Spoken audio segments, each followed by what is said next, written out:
Amen. Nous continuons. Nous sommes dans notre troisième partie.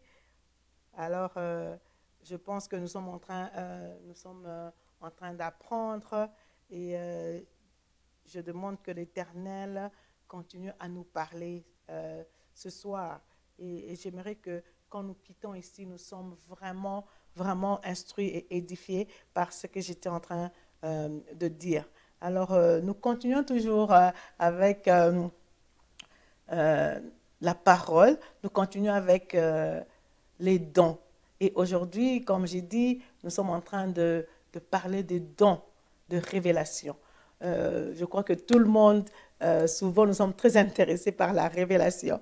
Mais c'est le Saint-Esprit qui nous donne ces dons. C'est le Saint-Esprit qui nous donne ces dons. Alors aujourd'hui, je voulais vraiment parler un peu, j'ai dit, j'allais donner beaucoup d'exemples pour que nous puissions comprendre. J'étais en train de donner l'exemple de Salomon. Salomon qui était un homme qui a demandé à Dieu, il a demandé à Dieu de lui donner le don de discernement et de sagesse, je m'excuse. Alors, il a demandé le don de sagesse et la Bible dit que Salomon, il était rempli de sagesse et quand nous voyons dans 1 Roi 4, 29 à 35, nous voyons que Dieu a donné à Salomon une sagesse. C'était une très grande sagesse qui dépassait la compréhension humaine. Une sagesse que toi et moi, aujourd'hui, moi, je recherche toujours ce genre de sagesse. Alors, je vous ai donné mon exemple. J'ai dit, j'étais en train de diriger les jeunes et quand je dirigeais les jeunes, je n'avais jamais dirigé les jeunes avant. Et je devais toujours commencer à demander à Dieu de me donner la capacité et la sagesse parce que les jeunes, ce n'était pas quelque chose que j'ai toujours voulu faire.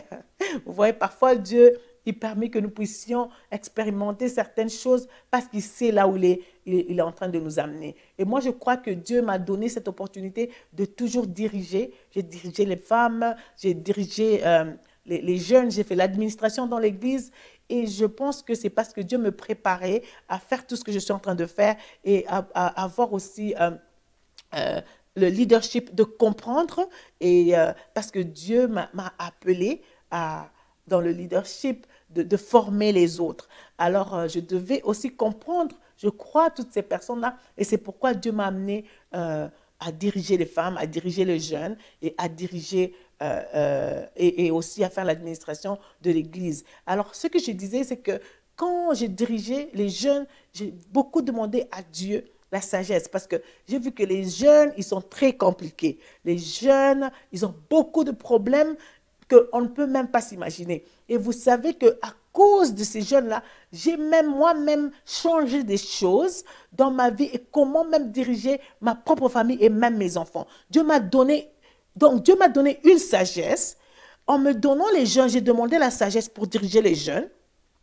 Dieu m'a donné cette sagesse et cette capacité. Et quand Dieu m'a donné cette capacité de diriger les jeunes, même parfois quand les jeunes venaient avec leurs problèmes, quand je leur parlais, je sentais que non, ça ce n'est pas moi, ça c'est Dieu.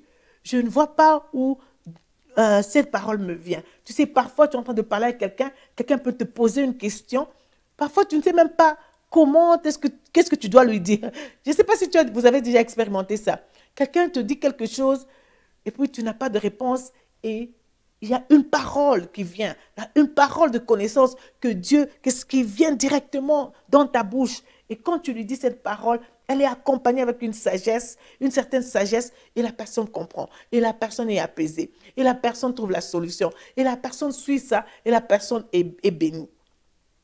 J'ai vu des jeunes qui voulaient se suicider. Tu sais que c'est très difficile de dealer avec quelqu'un qui veut se suicider, qui est fatigué, peut-être à cause du stress de l'école, à cause du stress des amis et tout ça. Et beaucoup de jeunes, ils ont un problème d'estime de soi. Donc, il faut toujours avoir une sagesse de comment parler avec un enfant qui a un problème d'estime de soi, qui ne s'accepte pas, qui a un problème, qui trouve que pour eux, la vie, c'est un échec et ils ne peuvent jamais réussir. Et puis, à la maison, c'est ça qu'on lui répète. Maintenant, tu dois demander des paroles de sagesse pour commencer à parler à ces gens-là. Tu dois demander des paroles, Dieu te donne des paroles de connaissance que quand tu parles aussi, quand tu es en train de parler à ces jeunes-là, tu es en train d'enseigner. Il y a beaucoup de paroles de connaissance que Dieu m'a données, là où après même les réunions, les jeunes vont venir et dire, oh, moi c'était là, je ne savais pas ça, vraiment aujourd'hui Dieu m'a parlé, voilà, je pense que je dois changer. Ça c'est Dieu. Et c'est comme ça que Dieu agit. Alors Dieu, il faut toujours demander la parole de connaissance, la parole de sagesse. Parce qu'aujourd'hui, je disais, j'allais vous donner un exemple toujours de Salomon, de comment Salomon, devant les problèmes de deux femmes prostituées qui sont allées le voir, et comment est-ce qu'il a agi. Il a montré la sagesse, et c'est dans 1 Roi 4, 29 à 35, là où nous voyons les deux femmes qui sont venues lui parler de problème.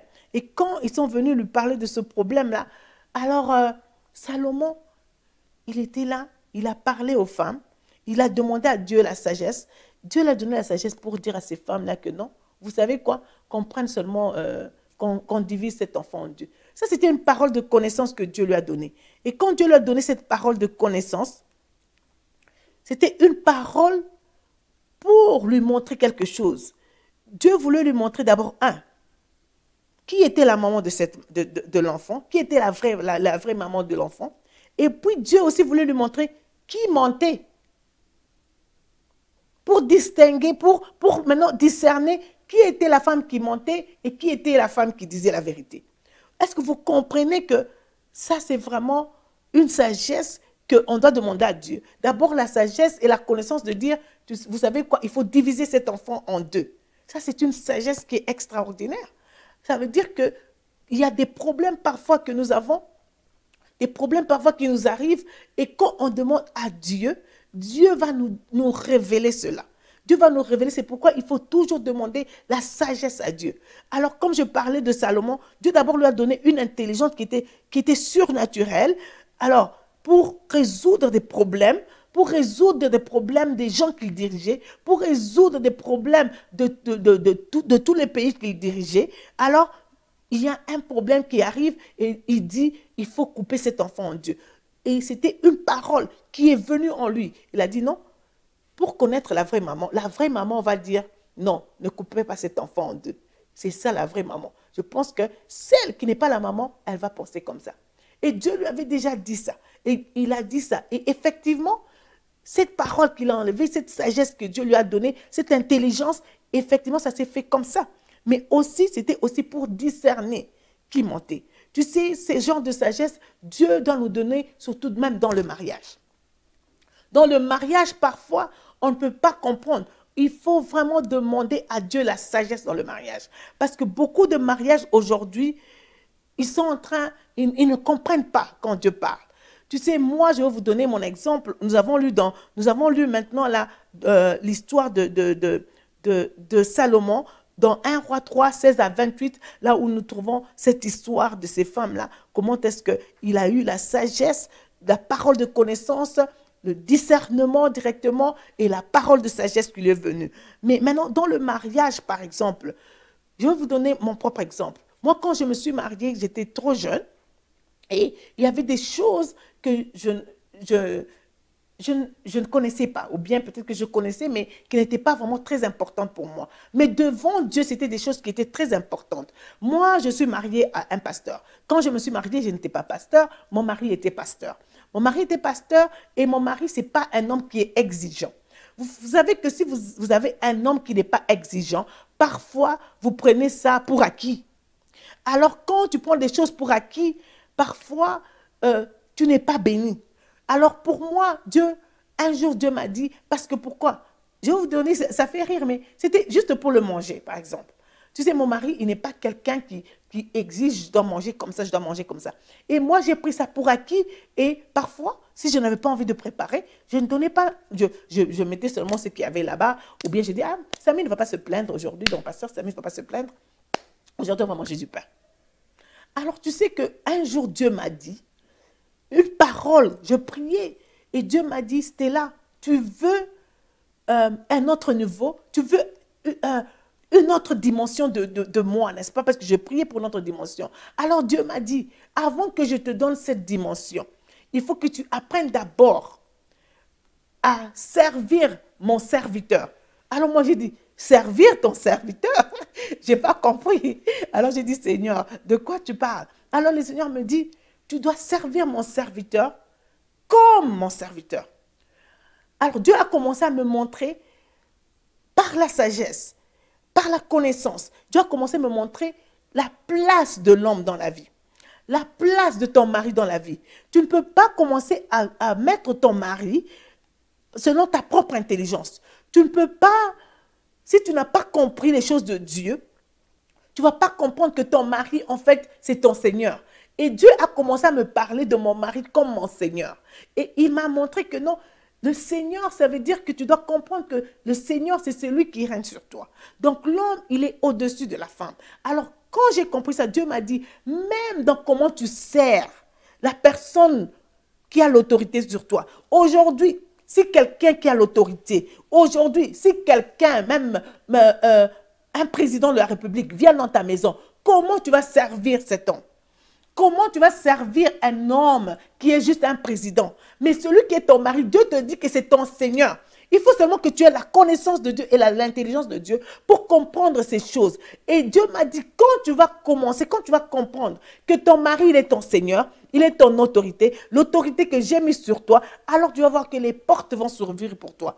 Et pourquoi Dieu avait fait ça? Parce qu'il savait que je devais commencer à donner des conseils aux mariés. Donc, je devais avoir la sagesse que Dieu doit me donner pour les mariages.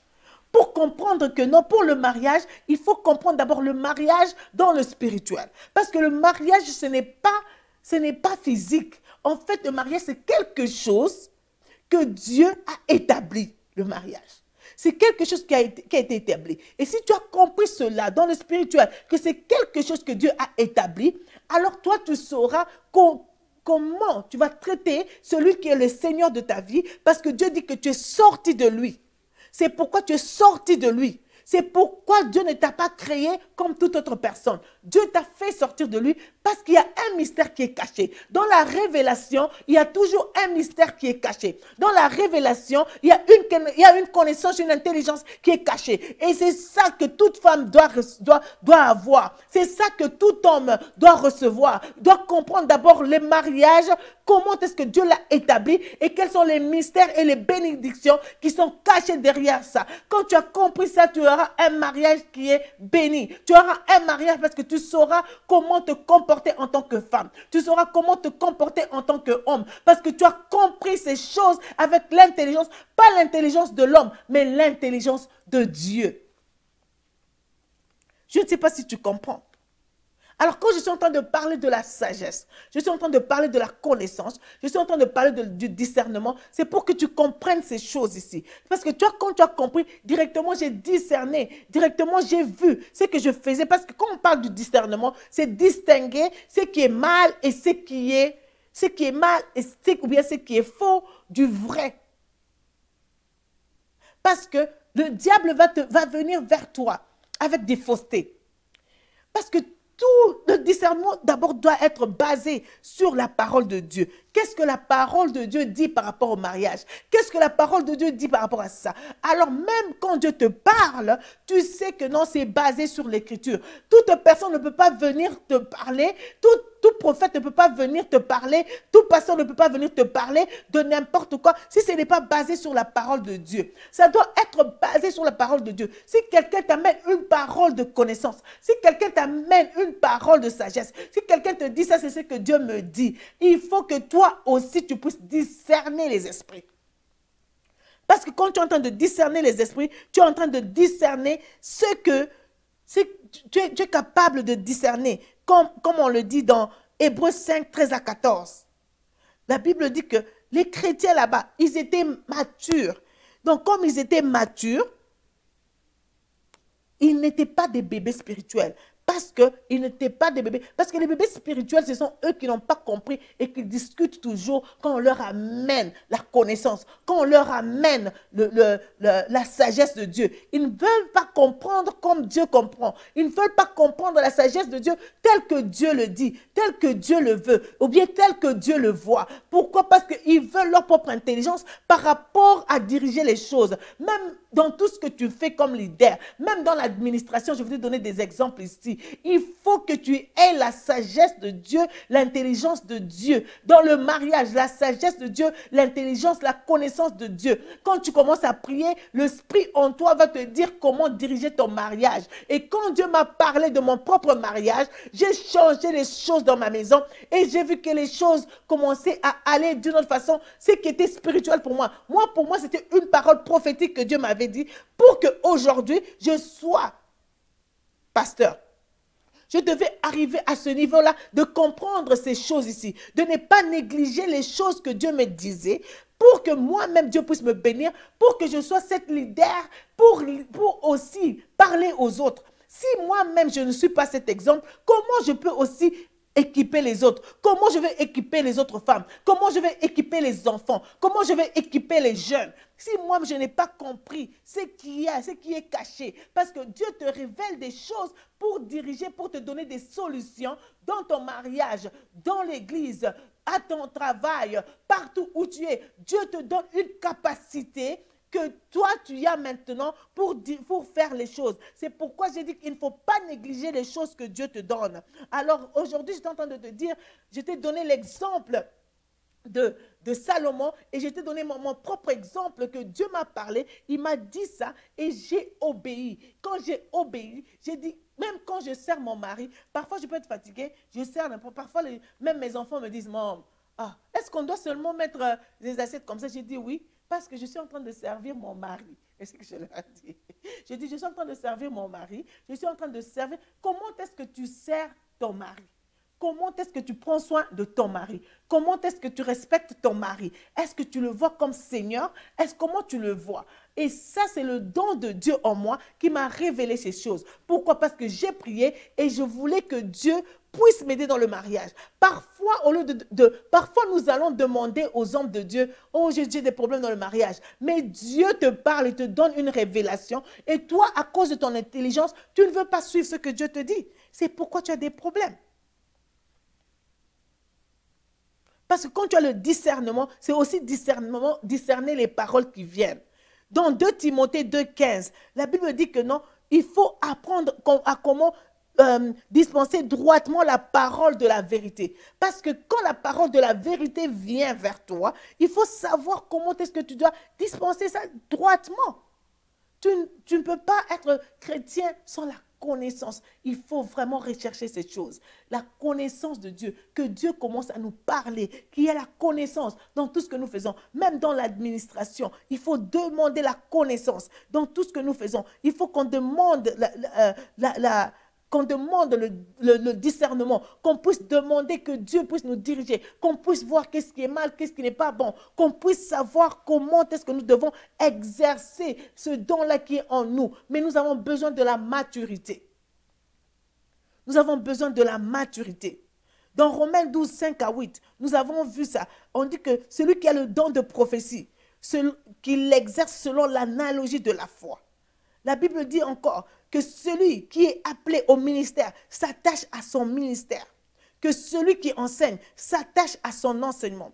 Et celui qui exhorte à l'exhortation. Que celui qui donne le fasse avec libéralité. Vous savez que même en donnant, Dieu peut te donner la sagesse. Dieu peut te donner une parole de connaissance de comment donner. Tu peux être là, tu sens quelque chose. Dieu te dit, oh, donne seulement à ton frère Blaise 10 $.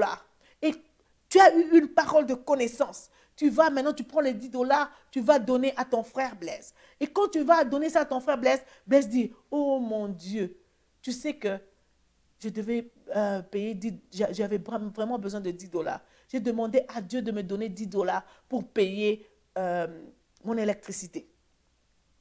C'est ça la parole de connaissance. Dieu te donne une parole et tu sais, tu es convaincu. Et quand tu prends cet argent, tu vas donner à ce frère-là. Ce frère est béni et Dieu a amené une solution. Donc, quand Dieu dit que tous les dons ici, c'est pour l'édification, ça veut dire que Dieu va commencer à te parler. Dieu va te parler, il va te donner une intelligence ou bien il va commencer à te parler, il va te donner une sagesse pour que tu amènes la solution aux besoins des autres. Et tout le monde peut le faire. C'est pourquoi j'ai lu ici dans Romains 12, 5 à 8, pour que tu puisses comprendre que tout ce que Dieu t'a donné, il ne faut pas le négliger. Si Dieu t'a donné un don pour commencer à donner, ou bien d'exhortation, tu sais qu'il y a des femmes que moi j'ai vues qui savent exhorter les autres. Donc quand ils t'exhortent, tout le monde veut aller chez eux. Moi j'ai vu des mamans, là où quand tu vas chez elles, tu sens une certaine sagesse. Donc, quand ces mamans-là te parlent, ou bien ces hommes-là de Dieu, j'aime beaucoup un homme de Dieu, Pasteur Gustave, quand je lui parle souvent, quand je lui parle, Papa Gustave, il est à Lubumbashi, c'est mon papa, je l'aime beaucoup. Alors, quand il te parle, tu sens une sagesse. Donc, chaque fois que j'ai envie de parler à quelqu'un, quand je suis dans des problèmes, j'ai envie de lui parler à lui. Pourquoi? Parce que je sens toujours une sagesse extraordinaire. Chaque fois qu'il te parle, tu trouves une solution. Tu dis oui, oui, oui, oui, tu comprends. Non, c'est ça. Parce que c'est ça que Dieu nous donne. Donc, tu as quelque chose en toi et quand tu donnes aux autres, tu amènes des solutions. Quand tu donnes aux autres, tu amènes les besoins. Il y a des solutions dans les besoins. C'est ça que Dieu veut. Donc, quand Dieu te donne le discernement aussi, c'est pour que tu puisses comprendre que tu dois discerner. Tu ne peux pas rester bébé immature. Aujourd'hui, les gens ne peuvent pas discerner. C'est pourquoi le discernement aussi, c'est un don que Dieu te donne pour commencer à discerner les esprits. Aujourd'hui, nous voyons que dans le monde, il y a beaucoup de choses qui se passent. Nous devons être capables de discerner la parole de Dieu, de discerner et de voir est-ce que ça, c'est selon la parole de Dieu. Parce que quand nous discernons, nous devons toujours discerner selon les Écritures. C'est de savoir, est-ce que ce qu'on me dit, c'est ça, ou bien c'est qu'on ne me dit pas. Est-ce que c'est ça vraiment?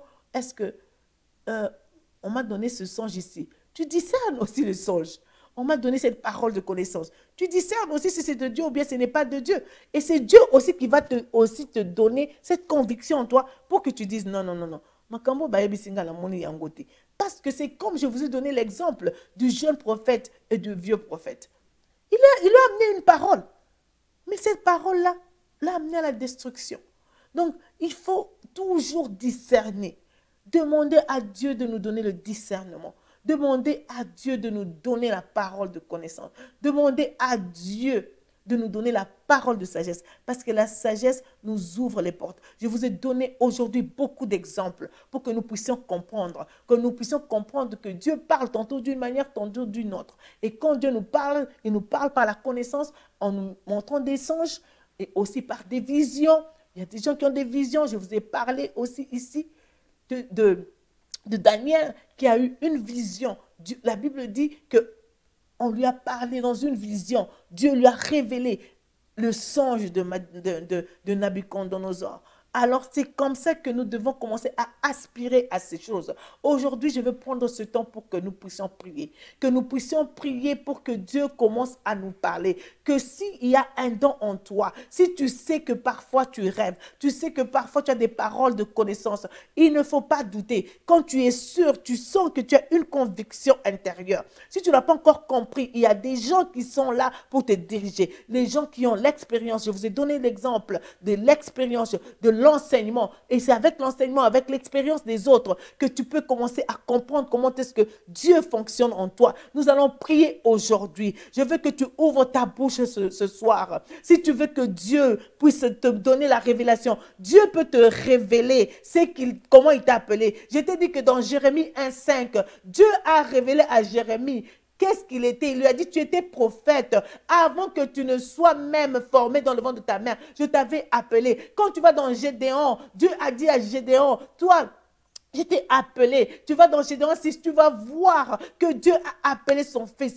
Dieu peut nous parler aujourd'hui. Dieu peut te parler aujourd'hui. Dieu peut te toucher là où tu es aujourd'hui. Dieu peut agir en toi. C'est le Saint-Esprit qui donne le don. C'est pourquoi je prie maintenant que le don du Saint-Esprit qui va te donner la révélation pour que tu puisses être dirigé, que tu puisses être dirigé dans ton mariage, que tu sois dirigé dans ton appel, que tu sois dirigé comme leader, que tu sois dirigé. Commence à demander en ce moment au Saint-Esprit, oh Dieu, remplis-moi de ton esprit, remplis-moi de ton esprit, donne-moi la capacité, donne-moi la capacité. Éternel Dieu de gloire, en ce moment, je prie pour toi en ce moment, là où tu es, oh, que tu commences à ouvrir ta bouche et demander à Dieu, dis Seigneur, remplis-moi, remplis-moi, laisse que le Saint-Esprit de Dieu commence à me parler. Seigneur, j'ai besoin de la sagesse, j'ai besoin de la sagesse, une sagesse surnaturelle,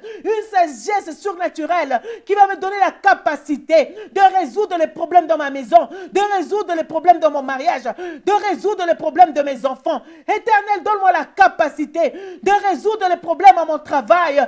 Éternel, donne-moi la sagesse qu'il faut pour être une femme qu'il faut, pour être un homme qu'il faut, pour être un homme de Dieu qu'il faut. Éternel, pour être un serviteur qu'il faut. Donne-moi la capacité, Seigneur. Donne-moi la capacité. Laisse que le don de Dieu entre en moi, comme tu as fait, ô Éternel, dans Acte 2, au jour de la Pentecôte. Le Saint-Esprit est venu et toi tu as dit, Éternel, que toi tu vas me remplir de ta puissance dans Acte 1, 8. Éternel, afin que je sois témoin dans le monde, que je sois témoin à Edmonton, que je sois témoin en Afrique, que je sois témoin en Europe, que je sois témoin en Amérique, dans le nom puissant de Jésus, que tout ce que l'Éternel a préservé pour toi commence à s'accomplir dans ta vie, dans le nom puissant de Jésus. Éternel, manifeste-toi aujourd'hui. Saint-Esprit, agis. Que les dons du Saint-Esprit deviennent réels. Que les dons du Saint-Esprit deviennent réels dans l'Église. Que les dons du Saint-Esprit deviennent réels dans la vie de cet évangéliste, dans la vie de cet intercesseur, dans la vie de cet apôtre, Éternel des armées. Que les dons du Saint-Esprit deviennent réels dans la vie de cet administrateur, dans la vie de cet adorateur, dans la vie de cette personne qui pleure chaque jour. Éternel, que les dons deviennent réels dans la vie de cette personne qui donne, dans la vie de cette personne qui donne des conseils. Oh Éternel, sois vrai Éternel, dans la vie de cette femme, dans la vie de cet homme, dans la vie de ce jeune garçon, dans la vie de cette jeune fille.